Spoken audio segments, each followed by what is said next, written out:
တတူးစတစ်ကာတွေစရောက်ပြီဆိုကြတဲ့ကလေအငိမ့်မနေရတာအမေပဲအခုလေအမေချောက်ကိုတုံးပြီးတော့စတစ်ကာလေးကပ်ပြမယ်ဒီစတစ်ကာလေးကဖက်လေးလေးကိုခွာပြီးတော့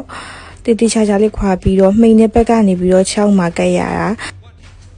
ကပ်မယ်ဆိုလဲအဲ့ဒီထင်းတဲ့ဘက်ကိုရေလေးတခြားဆွရတယ်တ िश ူးလေးကိုရေလေးနဲ့ဆွပြီးတော့တေးတေးချာချာလေးအပြင်ဘက်မှာရေလေးတခြားလေးဆွပြီးနှံ့ပြီးဆိုမှစတစ်ကာလေးကိုခွာလို့ရတာပါ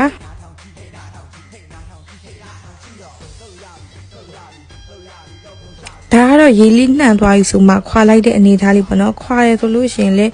ဖြည်းဖြည်းချင်းခွာရမယ်အဲ့လိုပြက်ခနဲဆိုပြီးတော့အကျန်းကြီးခွာလို့မရဘူးဗီဒီယိုထဲမှာပြထားတဲ့လိုမျိုးပဲဖြည်းဖြည်းချင်းခွာပေးပါနော်အခုကတော့စတစ်ကာလေးခွာလိုက်တဲ့အနေထားပေါ့နော်စတစ်ကာလေးခွာလိုက်တဲ့အနေထားမှာအခုလိုမျိုးမိမ့်မိန်လေးပဲပေါ်ပါမယ်ချက်ချင်းတန်းပြီးတော့ဝုန်းတိုင်းဆိုပြီးတော့မပေါ်ပါဘူး